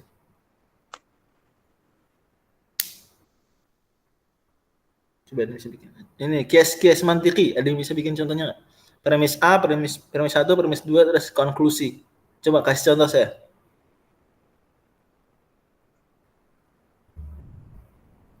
Ini Kak, ada. Ya. Gimana Kak? Dari Jakarta ke Bekasi 3 jam, dari Bekasi ke Bandung 4 jam, maka dari Jakarta ke Bandung 7 jam. Oke, boleh. Gitu. Itu kebenarannya absolut nggak? Absolut. Absolut kayak gitu. Kayak gitu ya. Jakarta ke Bekasi. Tentu ini dengan apa asumsi bahwa ke Jakarta ke Bandung hanya bisa melewati Bekasi ya gitu ya, tentunya ceritanya ya. Atau misalnya Budi, semua mahasiswa UI lulus SMA. Budi mahasiswa UI berarti apa? Budi lulus SMA. Lulus SMA berarti itu qot'i itu kebenarannya, dalil akli. Ya, juga di antara dalil akli yang qot'i adalah penelitian istiqra tam itu dalil akli yang qot'i. Maka maqasidus syariat itu kebenarannya qot'i. Kenapa? Karena istiqra kata Imam Syatibi. Gimana dalil qot'inya? Karena gini, dzon itu kan apa? Dia 51% sampai 99%-nya enggak sih? Dia taraf roji, taraf apa? Roji. Oke. Di lawannya dia di seberang ada taraf apa berarti? Taraf apa? Marjuh. Taraf marjuh. Kemungkinannya cuma 3. Dia yang pertama, beramal dengan yang marjuh. Gak logis, beramal dengan yang marjuh. Oke, atau 4 lah kita bikin cuma 4. Cuma 4 teman. Beramal dengan yang marjuh. Kamu enggak logis. Beramal dengan dua-duanya. Roji dan marjuh. Gak bisa. Karena di sini istimaun naqidain. Dua hal yang berlawanan gak bisa digabungkan. Gak bisa. Kan an-naqidon la yastami'ani wa la yartafi'an. Ingat dalam ilmu mantiq. Apa? An-naqidon ini gimana kaidahnya? An-naqidon ini La yajtami'ani wa la yartafi'an. Contoh an-naqidon apa contohnya? Ada dan tidak ada. Yang ada dan tiada. La yastami'an bisa nggak sesuatu tuh ada juga tapi tiada juga dari satu sudut pandang? Bisa nggak? Nggak bisa. Atau nggak dua-duanya? Nggak juga ada, nggak juga tiada. Bisa nggak dari satu sudut pandang? Nggak bisa. Harus salah satunya. La yastami'ani wa la yartafi'an. Nggak usah, tapi kalau hitam putih bukan an-naqidon. Hitam putih dia palingan ad-diddan atau al-khilafan. Gitu. Bisa aja suatu nggak hitam dan nggak putih, bisa nggak? Merah dia, bisa nggak? Bisa. Nggak masuk. Ada dan tiada. Contoh lain apa? Diam dan bergerak. Contohnya apa? Diam dan bergerak. Bisa nggak sesuatu tuh nggak diam juga nggak bergerak? Atau diam juga bergerak juga? Nggak bisa. Oke, jadi kita kembali tadi bahwa ada mustahil itu ketika dzon, maka ada torof lainnya, nakidnya itu apa? Dzon marjuh. Beramal dengan dzon marjuh nggak logis. Coret. Beramal dengan dua-duanya mustahil juga. Karena yastalzim minhu istima'an naqidain, akan berkumpul dua nakid. Itu nggak logis, nggak boleh. Atau nggak beramal dengan dua-duanya. Jadi nggak boleh juga. Nggak boleh. An-naqidain la yartafi'an. Maka berarti tinggal satu kemungkinannya. Apa? Nah, ini qot'i kebenarannya. Kebenaran sabar wa taksim kayak gini qot'i. Apa? Beramal dengan yang roji. Beramal dengan yang roji. Meskipun dia dzan, dengan dzan. Wajib. Paham ya? Paham ya? Jadi apa dalil qot'inya? Gitu ya. Oke, paham? Oke, maka kata beliau fal hukmu maqtu'un bihi, maka hukum dalam fikih itu maqtu'. Dibagi si mujtahid. Maqtu'. Wa dhannu fi tariqihi. Don itu menjadi jalannya. Clear ya? Jelasin teman-teman. Jadi kenapa dibilang fikih itu ilm padahal dia mimbabi dzunun, 99%-nya khilaf atau profil halak. Karena tadi. Oke, clear ya? Kita 8 menit lagi. Terusin. Gantian sekarang saya mau dengar Ustaz Miftah Hadi. Silakan. Hayakumullah Ustaz. Ya. Qala al-musannifu wa daliluhu al-muttafaqu alaihi bainal a'immati al-kitab wa sunnah wal ijma' wal qiyas. Oke. Dan jelas ya maksud terjemahan ya. Jadi ini beliau kemudian menyebutkan tadi menyebutkan fikih. Kan kata tadi ma'rifatu apa? Dalil fiqhi ijmalan. Itu dijelasin. Sekarang apa? Adillah. Disebutkan bahwa yang disepakati ada 4. Apa tuh? Al-Qur'an, sunnah, ijma' dan fikih. Tadi diterangkan masing-masing. Terusin lagi Ustaz. Berarti sisanya mukhtalaf fihi ya. Berarti dalil adillah itu ada yang adillah muttafaq alaiha, ada adillah mukhtalaf fiha. Kalau di kitab Al-Qarafi, Imam Al-Qarafi itu menyebutkan ada ketika beliau meringkas Al-Mahsul, beliau sebutkan ada 19 dalil yang mukhtalaf ya, kalau total ya ada 15 yang mukhtalaf fihi, 4 yang muttafaq alaih. Ada berapa yang mukhtalaf fihi totalnya? 15. Ada 15. Itu total ada 19. Alhamdulillah. Oke. Terusin. Wala budda lil usuli min tasawwur al ahkam syar'iyyati liyatamakkana min isbatiha wa nafiha. Oke. Dan seorang usuli haruslah bisa menggambarkan hukum syar'i, Membayangkan. Tergambar di benaknya apa? Tasawur tergambar di benaknya apa? Ahkam syariah. Ahkam syariah itu ntar dijelasin. Ahkam syariah terbagi di 2. Apa aja? qat'iyah sama taklifiyah. Oke, ahkam syariah ada 2, taklifiyah dan wad'iyah. Usuli ini pakar usul fikih itu mesti bisa terbayang, mengetahui dulu apa itu ahkam syariah, baik yang taklifinya maupun yang wad'inya, agar apa? Lihat teman kan isbat ya nafi, baru bisa mengisbat oh ini ya ini haram, oh ini mubah, oh ini enggak sah, oh ini batil, seperti itu. Gitu ya. Terus ya. La jalama rattabnahu ala muqaddimatin wa sab'ati kutubin. Karena itulah kemudian kita kata mereka tidak masalah lah, haruslah rattabnahu, kami urutkan buku ini jadi apa? Muqaddimah dan 1 muqaddimah dan 7 kitab. 7 bab gitu. Amal muqaddimah itu enggak? Amal muqaddimatu fa fil ahkami wa muta'alliqatiha wa fiha babani. Oke, ini enaknya buku Minhajul Usul nanti beliau bakal kayak gini guys. Mukadimah ada berapa bab tentang apa, tadi ada berapa gitu. Jadi kalau mau dibikin apa namanya mind map mudah. Next, Ustaz Imamuddin silakan.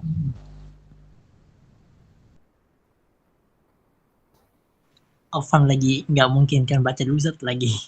Oke, nggak apa-apa.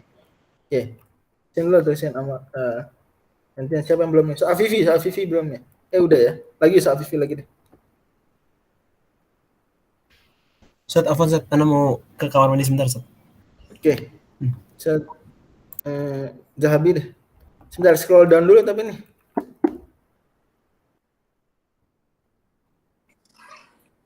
Ya, silakan. Al-babul awal fil hukmi wa fihi fusulun. Al-faslul awal fi ta'rifihi. Al-hukmu khitabullah ta'ala. Al-muta'alliqu bi af'alil mukallafin bil iqtida'i aw at-takhyir. Oke, ini definisi hukum terkenal ya. Hukum secara umum, hukum syari maksudnya, untuk khitabullah ta'ala muta'alliqu bi af'alil mukallafin bil iqtida'i aw at-takhyir. Iqtida' maksudnya tuntutan, tolab. Oke. Seperti ijab, nadab, tahrim, karohah gitu ya. Atau takhir atau ibahah. Berarti di sini beliau sedang membahas yang hukum taklifi saja berarti. Berarti di sini beliau hanya membahas apa? Hukum taklif. Qalatil Mu'tazilah tuh. Ya, terusin. Qalatil Mu'tazilah khitabullah ta'ala qadimun 'indakum wal hukmu hadithun. Li'annahu yusafu bihi wa yakunu sifatan li fi'lil 'abdi mu'allalan bihi Wa mu'allalan. Ada bawahnya enggak? wa mu'allalan bihi ka qaulina halat bin nikahi wa harumat bil talaqi. Oke, sebentar. Mu'tazilah di sini mengajukan gugatan. Weh, khitabullah ta'ala qadimun indakum. Menurut kalian kan? Allah kalau ngomong tuh qadim. Kalamullah qadim menurut kalian. Ya, menurut kalian ya masyara jumhur ahli sunnati wal jamaah khitabullah qadim. Saya nggak mau bahas ini ya. Ini perdebatan apakah Quran itu qadim, gimana qadimnya dan seterusnya ya. Tapi sederhana mengatakan bahwa pada akhirnya jumhurul Hanabila itu mengatakan Al-Quran qadim, bahkan itu yang mu'tamad menurut mereka. Juga demikian pendapat Asy'ariyah, pendapat Maturidiyah bahwa kalamullah qadim. Itu yang dimaksud Mu'tazilah sini. Kan khitabullah ta'ala qadim indakum. Omongan Allah qadim. Huwal hukmu hadis. Hukum hadis. Gimana? Kenapa hukum hadis? Karena yusufu bihi, karena sesuatu disifati dengan hukum. Misalnya dulu contohkan nikah, perempuan tersebut jadi halal dengan nikah, perempuan tersebut jadi haram karena sudah ditalak. Mungkin perempuan memang hadis ya enggak? Disifati dengan hukum. Halat, harumat. Berarti hukum hadis. Gimana Anda mendefinisikan hukum yang dia hadis dengan sebuah definisi yang merupakan khitabullah, itu apa? Qadim. Ini Mu'tazilah membantah ya kita boleh bilang lah sebagai ba'du ahli sunnah atau jumhur ahli sunnah. Gimana kalian? Wa aidan terusin. Wa aidan famujibiyatid duluki famujibiyatud duluku wa ma duluki wa aidan famujibiyatud duluki wa mani'iyatun najasati wa sihhatul bai'i wa fasaduhu kharijatun anhu wa aidan fihi tarjih. Ini argumen kedua. Ya, mughalatat yang kedua. Mujibiyatud duluk, pewajibannya duluk maksudnya ini sebab ya, sebab. Akibat salat dari duluki syamsi. Wa maniyatun najasati. Ke mana? Berarti definisi hukum tadi juga bisa diperluas menjadi apa? Hukum wati juga, karena pada akhirnya bantahan yang dibawakan Mu'tazilah itu apa? Itu menyinggung juga hukum wati. Wasihatul bai'i wa fasadu khariyatun. Nah, kata si Mu'tazilah, tapi yang kalian sebut hukum tadi kok nggak masuk di situ wati? Mana? Ada nggak? Sabab mujibatul duluk tuh sabab. Mani atau najasa. Najis tuh menghalangi keabsahan salat, berarti apa? Mani, ya enggak? Jual beli sihatul bai fasaduhu. Kenapa definisi hukum tadi kok kalian sempitkan hanya apa? Hanya hukum taklifi, enggak masuk hukum wad'i. Hujjatun anhu, luar. Ini argumen kedua Mu'tazilah. Yang ketiga, wa aidan fihi tardid wa huwa yunafi tahdid. Di situ ada ada apa? Au ini tardid atau bil qidai au takhyir. Wa huwa yunafi tahdid, dan au ini berentangan dengan pemastian, dengan definisi. Kalau ngasih definisi jangan pakai atau. Ini kalau dalam ilmu mantik tuh sebetulnya terlarang ngasih definisi dengan atau. Qulna, maka dijawab oleh Al-Baydhawi, al-haditsu ta'alluqu. Yang hadis itu ta'alluqnya, bukan hukumnya. Tapi apa yang hadis apa? Ta'alluqnya. Jadi hukumnya mah qadim. Khitabullahnya qadim. Tapi khitab Allah terkaitnya dengan yang hadis-hadis ini, itu keterkaitannya, ta'alluqnya hadis. Gitu. Wal hukmu muta'alliqun bi fi'lil abdi la sifatuhu. Hukum tuh bukan sifat bagi perbuatan hamba, enggak. Salah. Hukum itu hanya apa? Muta'alliq saja dengan perbuatan hamba. Jadi perbuatan hamba itu sebenarnya hukum tadi, misalnya kewajiban, itu tidak menjadi sifat dari apa? Dari perbuatan, tapi terkait dengan perbuatan tersebut. Bukan sifat. Kan kalau Allah qadim, sifat Allah berarti apa? Qadim, sifat. Tapi ini enggak. Mereka kan mau bilang, kan kalau sifatnya qadim ya qadim juga dong. Kalian kan bilang Allah qadim, sifat Allah qadim, kan gitu. Menurut kalian wahai al-sunnah. Maka di sini cara responnya enggak. Hukum itu bukan sifat bagi perbuatan manusia, hadis, betul. Hukum qadim, iya. Tapi hukum bukan sifat bagi perbuatan, salah. Tapi hukum apa? Muta'alliqun bihi. Paham enggak? muta'alliq. Tapi hukum itu berkaitan dengan perbuatan itu. Iya, berkaitan aja, bukan menjadi sifat bagi perbuatan. Berkaitan aja. Terkait. Jadi kita tidak sedang mensifati suatu perbuatan dengan keharaman, enggak, tapi kita sedang mengaitkan apa? Mengaitkan perbuatan tersebut dengan keharaman, dengan kehalalan. Contoh, kal qauli al-muta'alliqi bil ma'dumati. Contohnya, Allah kan ngomong, Allah berfirman itu qadim. Oke. Sementara makhluk apa yang menjadi objek pembicaraan Allah? Hadis. Allah berfirman, ya ayyuhalladzina amanu kutiba alaikumus syiyam. Kapan tuh Allah ngomong gitu? Ya, zat azali, qadim, ya ayyuhalladzina amanu. Tapi kita yang lahir baru kemarin, terkaitlah firman Allah yang qadim tersebut dengan apa? Dengan kita yang hadis. Gitu ya. Ini jelas ya. Wan nikah wa talaqu. Jelas nggak nih? Kalau nggak jelas nggak apa-apa. Kita pelan-pelan. Nanti jelas dulu. Ustaz, berarti sebenarnya Mu'tazilah, berarti hukum yang dimaksudkan dalam Baydhawi sini hanya taklifi aja, nggak masuk qat'i kan, Ustaz? Ntar dulu. Kita nyampe situ. Bang nyampe situ. Ntar dulu. Oke, jelas. Ntar dulu ya. Nggak jelas nggak dulu bahwa firman Allah tuh qadim. Allah bicara ya ayyuhalladzina amanu kutiba alaikumus syiyam tuh dari zaman azali, qadim. Karena firman Allah itu sifat Allah qadim. Sebagaimana Allah pun qadim. Oke. Nah, kita hadis kan baru lahir kemarin. Firman Allah tersebut ngomong ke kita nggak? Iya, berlaku sampai hari ini. Berlaku sama kita, terkait dengan kita. Padahal kita hadis firman Allah qadim. Gitu. Ngerti ya? Kayak gitu contohnya. Kalau qaulil muta'alliqi bil ma'dumat. Allah berfirman. Kita udah ada belum saat Allah berfirman? Kitanya nih, Ustaz Zahabi udah ada belum? Waktu Allah berfirman ya ayyuhalladzina amanu kutiba alaikumus syiyam. Udah ada belum? Belum ada, tapi Ustaz Zahabi dimaksudkan nggak dengan firman Allah tersebut? Terkait nggak dengan Ustaz Zahabi? Terkait. Itu sama kalau qauli al muta'alliqi bil ma'dumat.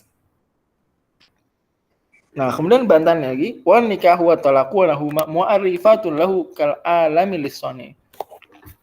Nikah, talak, apapun perbuatan manusia itu hanya menunjukkan, memperkenalkan hukum Allah yang qadim tersebut. Seperti kal alami lisani, seperti alam semesta mengenalkan kita terhadap siapa? Terhadap pencipta. Pencipta, terhadap Allah. Alam hadis nggak alam? Hadis. Hadis, ijma' lah. Ijma' alam hadis. Allah Al-Khaliq Qadim. Awal. Oke. Tapi alam menunjukkan adanya Qadim nggak? Alam yang hadis menunjukkan Allah yang Qadim nggak? Iya. Sama. Nikah, perbuatan yang baru nih, baru kemarin nikah, baru kemarin talak. Itu hadis. Tapi memberitahu hukum Allah yang qadim. Memperkenalkan kita, oh ya, hukumnya mah qadim. Perbuatannya hadis. Enggak apa-apa.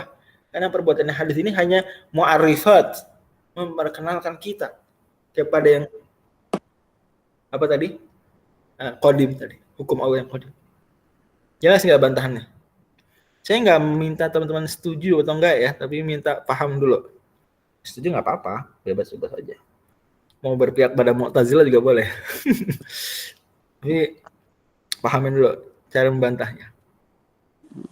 Oke, gimana? Dokter Besta, Ustaz Hedbi, Kang Adam. Ya, paham Ustaz. Oke. Sekarang beliau lanjut. Kenapa definisi kamu kok nggak memasukkan hukum wati menurut Mu'tazilah? Beliau terusin, ya. Wal mujibiyatu wal mani'iyatu a'lamul hukmi lahu. Nah, adapun mujibiyah, mani'iyah itu sabab, mani apa lagi? Sihah, fasad. Itu mah a'lamul hukmi lahu. Ya. Penanda hukum, bukan hukum itu sendiri. Maksudnya gimana? Dulu kusyams, tergelincirnya matahari, sabab. Dia tanda bahwa apa? Sholat zuhur jadi apa? Saat itu? Jadi wajib. Ya enggak? Ya. Jadi pada akhirnya hukumnya wajib. Sabab apa? Sabab tanda menunjukkan hukum wajib. Najasa mani'ah li sihhatis shalah. Sebenarnya dia mah a'lamul hukmi, bukan hukum itu sendiri. Tanda bagi apa? Tanda bahwa kalau sholat bawa najis, sholatnya apa? Nggak boleh, haram. Ya nggak? Iya. Gitu. Lah huwa. Terus. Wa insul lima fal ma'niyu bihima iktida'ul fi'li wat tarki. Terusin. Wa bisihhati ibahatul intifa'i wa bil butlani hurmatuhu. Nah, wa insul lima, kalau kita mau terima argumen ini, oke lah. Dia hukum lah, bukan a'lamul hukum. Dia hukum. Maka sebenarnya sama aja. Hukum wati juga ujung-ujungnya adalah iqtida'ul fi'li wa tarki juga. Sabab, iqtida'ul fi'li mani, iqtida'ul tarki. Sihah, ibahah. Ya enggak? Butlan, hurmah. Ya enggak? Iya. Bersihah, dia hukum wada. Tapi sebenarnya hukum taklifi juga pada akhirnya. Ibahah. Butlan, hukum apa? Hukum wada. Ya enggak? Hukum wati, butlan. Tapi apa? Sebenarnya dia hurmah gitu. Wa in sulima fal ma'ni bihi ma qida'ul fi'li wa tarku bi sihhati ibahatul intifa'i wa butlani hurmatu. Itu bantahan terhadap argumen kedua. Argumen ketiga tadi apa? Kan ada aunya.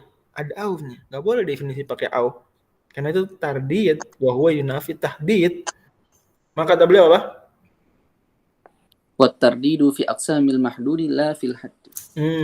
Au tadi itu kita bukan sedang mengaukan definisi, tapi mengaukan kisem-kisem dalam definisi. Nggak apa-apa itu.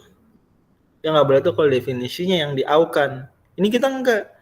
Bagian-bagian di dalam definisi. Definisinya satu, nggak pakai atau. Satu definisi. Tapi di dalam definisinya ada aksam dan kita pakai au di situ. Nggak apa-apa. Gitu ya. Mudah-mudahan bermanfaat. Dan harapan saya teman-teman, coba baca dulu sebelum mulai pelajaran. Mudah-mudahan kita di pertemuan depan bisa lebih cepat. Tapi yang penting bukan cepatnya, adalah yang penting kebermanfaatannya. Wallahu a'lam bishawab. Subhanakallahumma bihamdika asyhadu an la ilaha illa anta astaghfiruka wa atubu ilaik. Wassalamualaikum warahmatullahi wabarakatuh. Waalaikumsalam. Saya minta rekaman ya.